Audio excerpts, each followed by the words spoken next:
Assalamualaikum warahmatullahi wabarakatuh. Kami calon guru penggerak Angkatan 10 dari Kabupaten Banjarnegara akan melakukan demonstrasi kontekstual modul 2.3 dalam supervisi akademik terdiri dari pengamat atau observer, coach, dan coachee. Bersama saya Anik Susilowati dari SD Negeri 2 Binangun dan coach kita Okti Wirani dari SD Negeri 2 Kasilip dan coach kita Gunawan Eko Prastowo dari SD Negeri 2 Melaya. Selamat menyaksikan. Assalamualaikum Bu Okti, selamat siang. Waalaikumsalam Bu Anik, selamat siang juga Bu. Bagaimana Bu Okti kabarnya hari ini, sehat? Alhamdulillah sehat. Bagaimana kabar Bu Anik? Alhamdulillah saya juga sehat. Oke, hari ini kita ada agenda coaching ya Bu, tentang supervisi akademik. Nanti dari Bu Okti ada rencana coaching dengan teman sejawat seperti itu. Iya betul sekali Bu. Oke, untuk yang pertama mungkin sebelum kita mulai ada hal yang perlu kita lakukan yaitu tentang transparansi. Ini nanti hal-hal yang akan saya nilai dan saya amati dalam proses coaching Bu Okti hari ini. Mungkin bisa dilihat dulu, ini ada beberapa instrumen yang harus kita pelajari ya. Ada beberapa prinsip coaching, kemudian ada alur tirta, kemudian ada juga prinsip rasa ketika melakukan proses coaching. Iya Bu Anik, saya akan memberi coaching kepada coachee. Memang sudah kami rencanakan bersama dengan Pak Gunawan. Beliau itu mengalami permasalahan di kelasnya. Di sini nanti kita akan melakukan penilaian dengan kompetensi sebagai coach, harus bisa menjadi pendengar yang aktif dan memberikan pertanyaan yang berbobot untuk coachee saya. Dan yang ketiga, saya akan memberdayakan coachee. Dengan hal tersebut nanti akan timbul saran dan kita juga bisa berbagi pengalaman untuk menyelesaikan masalah dari coachee tersebut, supaya coachee tersebut itu menemukan solusi dari permasalahan yang sedang dihadapi. Oke, sebuah perencanaan yang bagus ya Bu Okti. Nah, jadi nanti itu ada rubrik yang sudah disiapkan ya. Silahkan Bu Okti mengalir saja dalam proses coaching ini, namun tetap diharapkan kita itu bisa belajar atau mungkin bisa mengambil pelajaran dengan apa yang sudah dilakukan. Seperti itu Bu? Iya, baik Bu Ani. Jadi tidak hanya proses memberikan coaching saja, tetapi kita bisa mengambil pelajaran dari proses coaching tersebut. Oke, siap Bu. Oke, baik, sudah cukup detail ya untuk proses observasi dan coaching kita. Mungkin harapan atau adanya apa harapan dari proses coaching ini kira-kira itu mungkin yang Bu Okti bisa dijelaskan? Kalau saya sendiri, saya berharap lebih bisa menjadi coach dan pendengar yang baik untuk coach saya. Semoga dari adanya coaching ini, masalah dari coach saya itu nantinya dapat mendapatkan solusinya. Oke, baik, kita mulai ya Bu Okti. Baik, siap Ibu. Oke.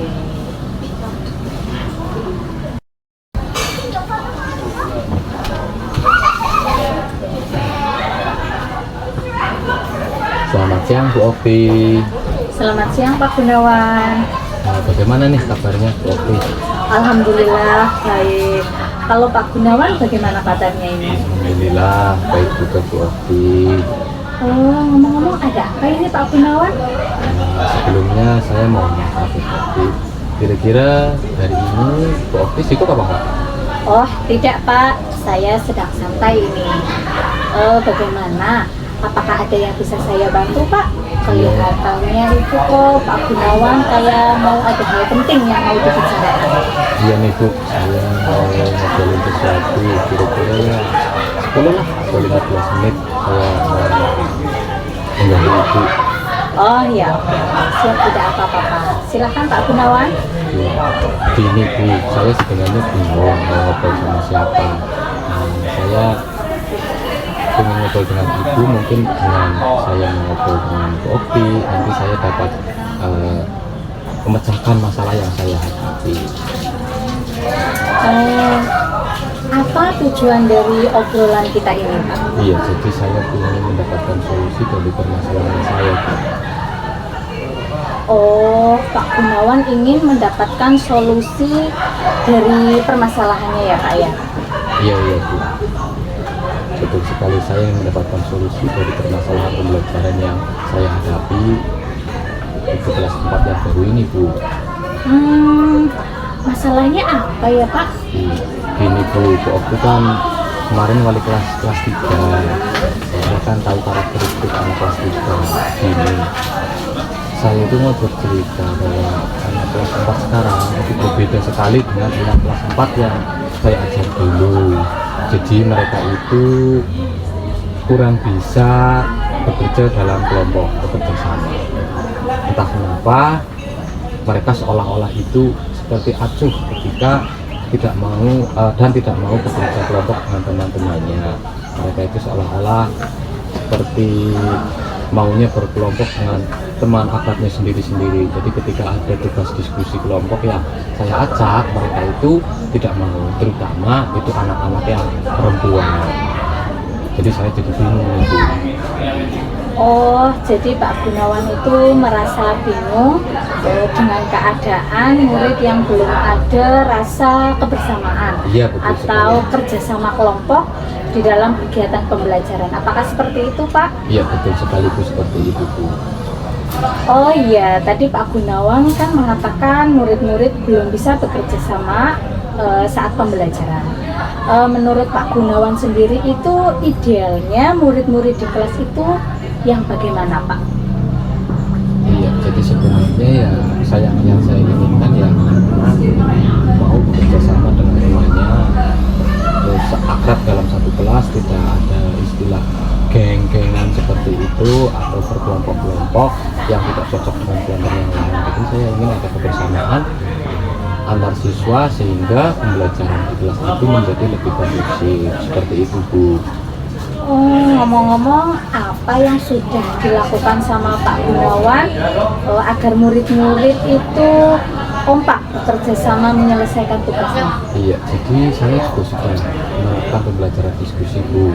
Dimana di situ anak-anak saya ajak dibagi menjadi beberapa kelompok diskusi sehingga mereka itu bisa menumbuhkan rasa kebersamaan di tiap anak-anak. Namun nyatanya memang sampai sekarang itu mereka masih belum bisa sepenuhnya seperti itu, Bu, mau bekerja sama dengan kelompoknya. Jadi Pak Gunawan itu sudah memasukkan metode pembelajaran diskusi ya, Pak ya. Menurut saya itu sudah bagus karena metode yang diterapkan oleh Pak Gunawan itu sudah sesuai dengan tujuan. Namun karakter kerjasama atau kolaborasi antar murid itu belum sepenuhnya muncul ya, Pak ya. Iya, iya. Nah, dari skala 1 sampai 10, menurut Pak Gunawan itu sekarang berada di posisi untuk mencapai tujuan tersebut di posisi berapa? Iya. Kalau posisi saya sekarang ya kira-kira 6 lah, Bu.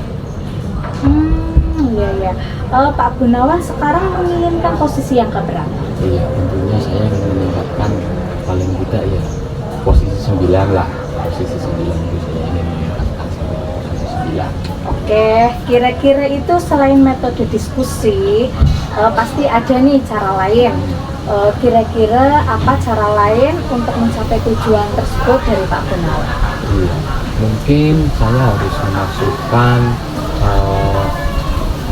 motivasi kepada murid dalam pembelajaran dimulai sehingga nanti menumbuhkan ketertarikan murid ketika mau melaksanakan pembelajaran. Selain itu, saya juga harus mengapresiasi kepada siswa-siswa saya yang mau melaksanakan diskusi sesuai dengan kelompoknya, terus mau bekerja sama, dan itu yang masuk dalam ranah sikap, penilaian sikap. Selain itu, saya juga memberikan apresiasi berupa ujian atau penghargaan kepada anak-anak yang memang telah berhasil menjaga kebersamaan. Seperti itu, Bu. Oke, wah bagus sekali itu. Itu pada pembelajaran. Nah, kalau di luar pembelajaran itu bagaimana menurut Pak Gunawan? Jadi kalau di luar pembelajaran, karena saya memang guru kelas sekaligus sebagai guru olahraga, karena di sekolah saya itu belum ada guru olahraga, maka saya ingin mengadakan pertandingan atau kompetisi di luar ruangan yang nantinya di situ ada permainan. Permainan itu kan saling bekerja sama tuh Bu. Nah, nantinya diharapkan siswa-siswa saya itu mau mengenal temannya lebih mendalam lagi, seperti itu. Wah, luar biasa sekali nih Pak Gunawan. Kira-kira apa rencana Pak Gunawan untuk mencapai tujuan tersebut? Jadi rencana saya adalah saya akan memasukkan motivasi sebelum kegiatan inti pembelajaran. Terus saya akan menginformasikan kepada anak-anak bahwa sikap kerjasama yang baik merupakan bagian dari penilaian yang akan saya lakukan sebagai guru, selain penilaian pengetahuan dan penilaian keterampilan. Serta di akhir pembelajaran nanti saya akan refleksi. Nah, tidak lupa juga nanti di luar pembelajaran ada kegiatan permainan beregu, di mana di dalam permainan beregu itu tentunya akan ada interaksi satu sama lainnya yang tujuannya adalah melatih kerjasama serta kekompakan, seperti itu Bu. Kira-kira nih berapa jangka waktu yang dilakukan? Ya kira-kira waktu yang perlu saya butuhkan itu kira-kira ya 1 sampai 2 minggu lah Bu, kira-kira. Sekarang apa komitmen dari Pak Gunawan terhadap rencana aksi tersebut? Iya. Yang pertama tentunya saya akan membuat RPP terlebih dahulu Bu. RPP dengan menitik beratkan pada metode diskusi dengan penilaian yang diutamakan adalah penilaian sikap. Berikutnya adalah keterampilan, yaitu keterampilan bersama dengan teman, dan penilaian pengetahuan yang diawali dengan memberikan motivasi minimal dalam waktu 1 sampai 2 minggu ke depan ya. Sedangkan di luar pembelajaran ada permainan untuk melatih persamaan bergu atau berkelompok, seperti itu Bu. Oke, kira-kira nih siapa yang akan membantu Pak Gunawan itu merencanakan pembuatan RPP? Jadi nantinya RPP itu akan saya buat sendiri dulu. Setelah jadi nanti saya mempersilahkan guru senior dan kepala sekolah untuk melihat RPP saya. Apakah RPP saya yang saya rencanakan itu sudah sesuai atau belum, sehingga setelah itu misalnya ada revisi nanti akan saya revisi lagi untuk perbaikan itu. Sip sekali nih. Menurut Pak Gunawan, apa yang sudah didapatkan dari percakapan kita kali ini dan bagaimana perasaannya Pak Gunawan setelah Pak Gunawan itu bercerita? Iya, jadi setelah obrolan kita, saya jadi memiliki ide atau gagasan dan solusi tentang permasalahan yang saya hadapi dulu. Nah, terkait murid-murid saya yang belum bisa bekerja sama satu sama lain, seperti itu Bu. Alhamdulillah, Pak Gunawan sudah bisa mendapatkan manfaat dari percakapan kita ini ya Pak ya. Mudah-mudahan rencana dari Pak Gunawan itu berhasil. Dan jangan lupa untuk mencatat setiap perkembangan kemajuannya ya Pak. Nantinya bisa dijadikan refleksi serta contoh untuk teman yang lainnya. Saya kepingin mendengarkan cerita lanjutan setelah perkembangan dari Pak Gunawan ini. Apakah boleh? Oh siap Bu, siap. Terima kasih sekali atas waktu yang diberikan oleh Bu Okti untuk saya cerita cepat dengan Bu Okti, karena kebetulan Bu Okti adalah guru kelas 3 ya, sekarang kelas 4, sehingga saya mendapatkan solusi dari permasalahan apa yang saya. Ya, sama-sama Pak Gunawan. Terima kasih Bu Okti ya. Sama-sama Pak. Ya, selamat siang. Selamat siang. Oke, alhamdulillah ya Bu Okti sudah selesai melaksanakan coachingnya. Bagaimana Bu perasaannya setelah melakukan coaching ini? Alhamdulillah coaching berjalan dengan lancar. Yang jelas itu saya merasa lega sekali Bu Anit. Pak Gunawan itu sudah menceritakan permasalahannya.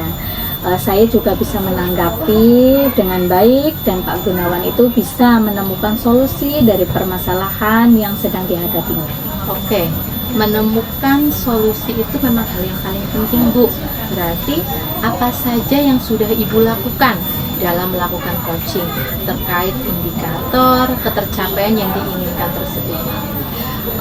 Oke, dari proses coaching yang sudah saya lakukan itu sudah sesuai dengan alur Tirta, di mana saya itu sudah menanyakan tujuan, identifikasi masalah, kemudian rencana aksi dan tanggung jawab. Oke. Luar biasa sekali ya Bu Okti. Boleh ya Bu Okti mungkin menyampaikan hasil hasil observasi yang sudah dilakukan? Oh, boleh sekali Bu, silahkan. Oke, baik Bu, terima kasih ya. Berdasarkan hasil pengamatan saya selama proses coaching, yang jelas proses coachingnya sudah berjalan dengan baik. Kemudian proses alurnya juga sudah sesuai. Ibu juga bisa memberikan pertanyaan-pertanyaan berbobot ya, yang Ibu ajukan sehingga coaching itu bisa menemukan solusi dari permasalahannya. Dan sudah sesuai dengan prinsip coaching, Bu. Kemudian bagaimana perasaan Ibu setelah mendengar pernyataan ini? Alhamdulillah, saya merasa senang sekali Bu Anik atas apresiasi dari Bu Anik yang jelas sesuai sama yang diharapkan. Namun di sini itu saya juga ingin ada kompetensi lain yang ingin saya kembangkan lagi lebih dalam. Oke, ada kompetensi yang Ibu Okti kembangkan. Nah, kira-kira kompetensi apa yang ingin Bu Okti kembangkan? Saya ingin memperdalam di hal mendengarkan aktif Ya. dan hadir secara penuh. Oke, hadir secara penuh dan mendengarkan secara aktif ya. Iya. Nah, oke. Dalam mengembangkan kompetensi ini tentu membutuhkan bantuan. Nah, kira-kira siapa nih yang bisa dimintai bantuan Bu Okti? Nah, tentunya itu dari pihak-pihak yang terkait yang mendukung saya itu dalam permasalahan tersebut. Oh ya. Nah, kira-kira waktunya kapan? Dalam waktu dekat ini. Oke, dalam waktu dekat ini. Baik, dari kegiatan supervisi kali ini ya, kita bisa mengambil kesimpulan dari hasil pengamatan, percakapan coaching, bahwa kegiatan coaching Bu Okti itu sudah sesuai dengan alur kita ya. Dan ada hal yang ingin Ibu kembangkan untuk memperdalam kompetensi lanjutan dan keterampilan coaching. Jadi kesimpulannya ya Bu, semoga kedepannya bisa melakukan coaching lebih baik lagi tentunya dengan kompetensi-kompetensi yang ingin Bu Okti perbaiki. Mungkin seperti itu Bu Okti, terima kasih sekali untuk waktunya. Sama-sama Bu Ani, Iya. terima kasih sekali.